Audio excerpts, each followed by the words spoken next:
In yesterday's video, we explored 2 of the 9 broadcast towers we find in the Capital Wasteland. Broadcast Tower KB5, where we found Signal Alpha Lima, and LP8, where we found Signal Echo Foxtrot. Today we will discover 2 new radio signals, and we find the first one at the WKML broadcast station. We find WKML broadcast station close to the KB5 tower we explored yesterday. It's just northwest of Dickerson Tabernacle Chapel and southeast of the Deathclaw Sanctuary. This area of the Capital Wasteland is infested with albino rat scorpions, deathclaws, and sentry bots, making it a challenging place to explore.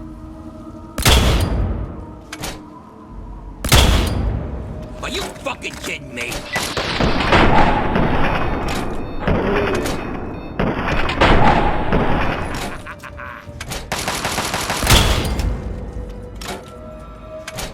We know we're close to the broadcast station when we find a big concrete platform with a stairway slicing right through the middle of it. When we reach the top, we discover the broadcast station, and we hear an explosion. One of these guys died, but the other seems to have escaped. As we creep closer, we trigger some landmines. This is part of a random encounter. This concrete platform is a random encounter hotspot. With this random encounter, we're supposed to find 2 dead wastelanders, surrounded by landmines. But it looks like in this instance, one of the wastelanders escaped. These landmines are unique. They have a longer detonation warning, and we can't interact with them. So even though I was standing right on top of it trying to disarm it, I couldn't. WKML Broadcasting Station has 3 radio towers sticking right up out of it. As we explore the perimeter of this platform, we get rushed by a bunch of raiders to the south. 2 hits, kid. 2 hits. That's right.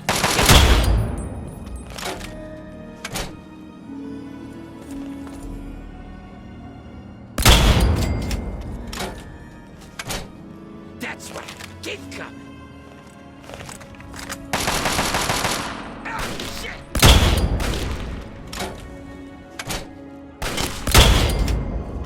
Is that the best you got?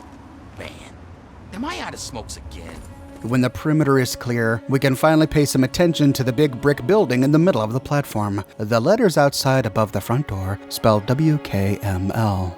Climbing the metal staircase to the east, we can open the door to the radio tower complex. But complex is a rather grandiose word. We only find one large room. Exploring the perimeter in a clockwise fashion, we find a couple of filing cabinets with randomized loot inside, a desk with 80 bottle caps inside, and then more desks with more caps in the northwestern corner. We see 2 big generators cornered off by traffic cones and surrounded by a big iron catwalk. Walking around the horseshoe-shaped catwalk, we don't see anything, but we do pass, what was that? An electrical switch. After activating the electrical switch, we pick up radio signal Kilo Bravo.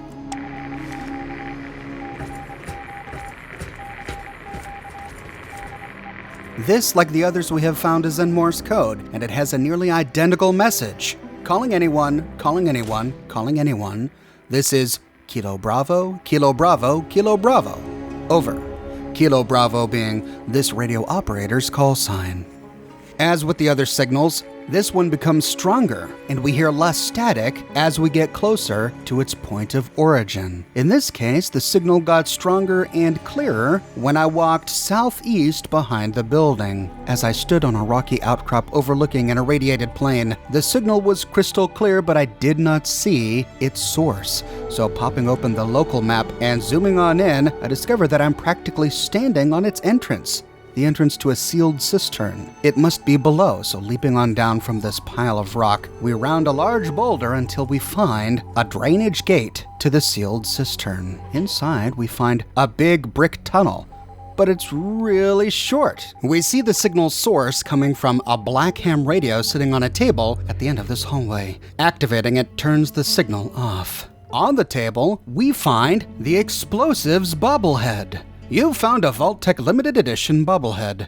The inscription on the base reads, "The best way to solve a problem is to make it go away." Your explosive skill has been permanently increased by 10.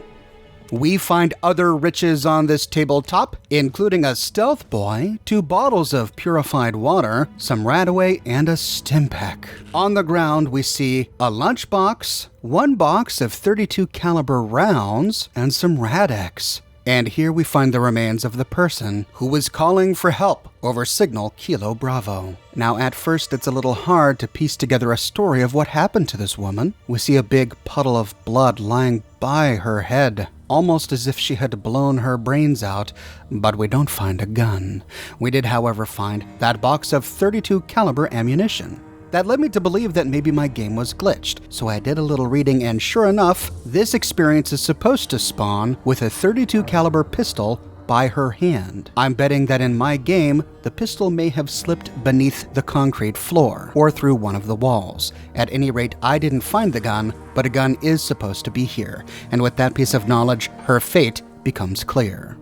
After hearing the warning of the impending nuclear strike on October 23, 2077, this woman ran to the cistern, knowing it would keep her safe from nuclear fallout. But after the bombs dropped, days, weeks, maybe even months went by, and the entire time she was reaching out to anyone over this ham radio, seeking for help. As her resources dwindled, she realized that there was no help. There was no one left to respond. And so in a final act of despair and desperation, she committed suicide to end her suffering. The next signal we're going to track down is close to the Jury Street metro station. We won't be exploring the metro station itself, it's involved in another quest, which we'll tackle later. Instead, we're going to explore this small town just outside the metro station. To the northwest of the station is a big brick building painted white and covered with Raider graffiti. This was once Hank's electrical supply, and as soon as we enter, we see that the place is swarming with raiders.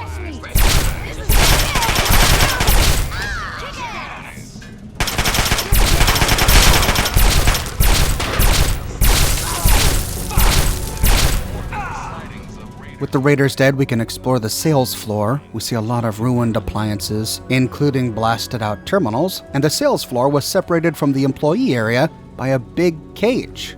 Opening the gate, we find a bit of a repair shop. Looks like this electrical supply not only sold electronics and appliances, but repaired them as well. We find an ammunition box on the ground next to a workstation, and some .32 caliber ammunition beneath a cash register. There's another ammo box on top of a wrecked fridge, and in the northeastern corner we see a ladder leading to a hatch in the ceiling. Before we go up it, we can loot the counter to the east. We see an ammo box, and then a bunch of junk and trash. Turning around to the west, we find some shotgun shells on a pedestal, and another ammo box on the counter near to a fire extinguisher. After looting a first aid box on the southeastern wall, we can pass through a door to the manager's office. Here we find 4 packs of cigarettes on the ground near to a push broom. That should make Jericho happy. And then a trail of pre-war money and bottle caps leading to an already unlocked safe with a baseball bat on top. That's an unusual sight. Usually these are locked. After looting some mentats on a desk, we can hack into an easy locked terminal. But after doing so, the only option we find is to disengage the lock, which is really weird. This must mean that the raiders managed to unlock the safe without hacking into the terminal. I wonder what it is they looted from it before we arrived. With Hank's electric shop explored, we can leave by climbing up the ladder. We arrive on the roof, and it's in the dead of night. So waiting until morning so that we get a better view, we can use this opportunity to take in our surroundings. We see the Jury Street metro station to the east, and just beyond that, a Red Rocket coolant refilling station. There's a bus stop on the road, and next to it to the southeast is a ruined Dot's Diner. We explored this diner when I did my video on the Museum of Technology, which you can watch here. After solving the riddle in that museum left by a man named Prime, we found his ultimate reward in this diner. Looking off to the south, we see a road that leads to a broadcast tower. That's the tower we need to find to unlock the next signal. There are some ruined houses next to it, and then looking off to the northwest, we see another building with a big parking lot outside. Hopping down from the roof, we can mosey on over to discover the Gold Ribbon Grocers. Inside, we breathe in a thick dust. I almost want to cough just looking at it. And looking to the northwest, we see an odd sight. Looks like a bunch of boxes lined up on a countertop, and then we see white arrows pointing towards a pressure plate on the floor. Well, is this a trap? Probably, but here we go. A battering ram knocks over the first box.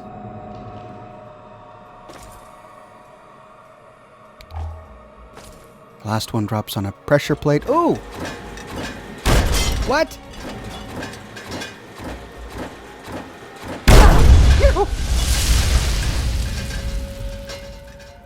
Okay, well, we've discovered some sort of sadistic post-war Rube Goldberg machine. Some clever raider set this up to try and trap and kill yours truly. Replaying that really slowly to try and see what happened, the last box hit the pressure plate, which was connected to a pitching machine.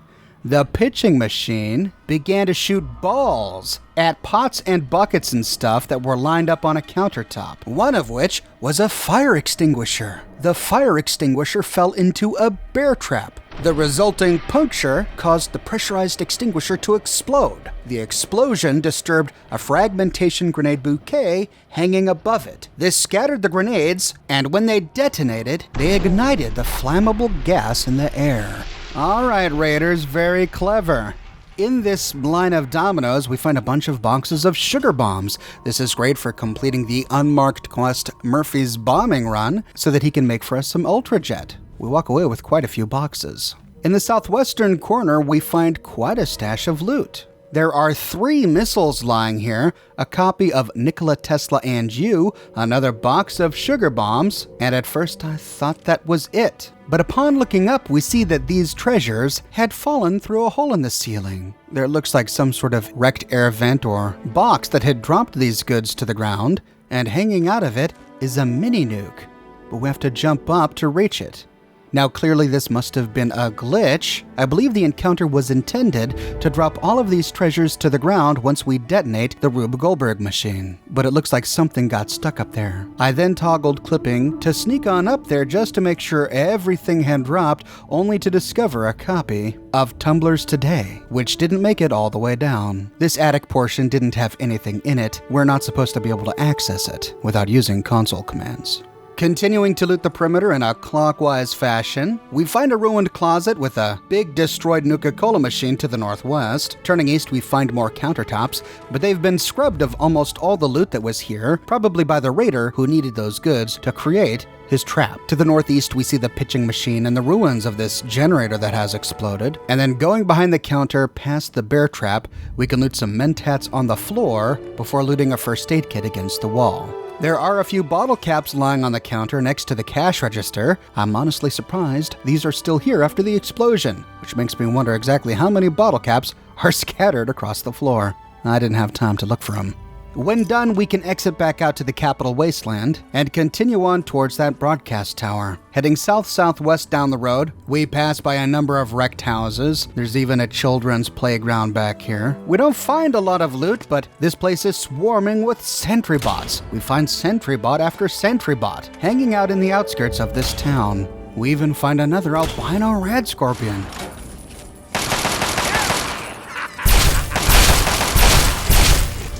Why are these guys so difficult? Most of these houses are ruined. There are a few that are whole, but we can't enter them. All we can do is continue down the road where we find the broadcast tower. The gate is locked with an easy lock, and upon unlocking it, we find the electrical switch on the nearby pod. After activating it, we pick up radio signal Oscar Tango. This signal's Morse code reads much like the others. Calling anyone, calling anyone, calling anyone. This is Oscar Tango, Oscar Tango, Oscar Tango. Over. Heading out the gate and down the road in search of this signal, the signal surprisingly became crystal clear after having walked only a few feet. Oh, there it is. We find a manhole to a drainage chamber. Inside, we see a thick mist on the ground, and walking towards the very end, we find a sliding door to the southwest. Inside, we find one large room. There's a bunch of junk in the middle of the room, and we can head to the southwest to activate the ham radio to turn off radio signal Oscar Tango. On the same table, we find a big book of science and a pre-war book. That's 100 caps from Scribe Yearling. In the middle of the floor, we find a bunch of bottles of purified water, a box of darts to the west, a red toolbox, some minor food and scrap, some buff out on a nearby shelf, and that's about it. This is a little disappointing. Typically, we find something more interesting. As we begin to walk out, we see it. A yellow switch on a wall. A staircase reveals itself in the middle of the room. Turning off our light and creeping on down. Oh, we see a grisly scene. Bodies hanging by chains and hooks from the ceiling. Wait, what? There's no way these bodies could have been here for 200 years. This wasn't done before the war. This was done by raiders, which means... I'm gonna tear your fucking throat out! Is that the best you got?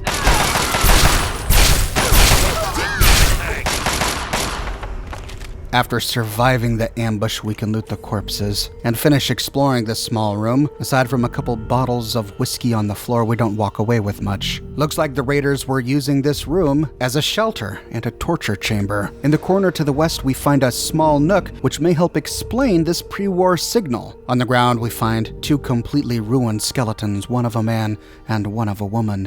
These must be the people who were using this place as a shelter just after the bombs dropped, and it's likely they who were responsible for radio signal Oscar Tango. The raiders simply found this chamber first, likely because the manhole is right out in the open, in the middle of the road. They likely came down here, occupied this place, and moved the bodies they found here to some inconspicuous nook. But that means that this is a compromised crime scene, so to speak. With the bodies having been moved by the raiders, we can't piece together how they died. We lose their blood trails, any weapons they were holding, and anything else that might have clued us in. As far as we know, they just died to the nuclear fallout. And with that, we find the sources of Signal Oscar Tango and Signal Kilo Bravo.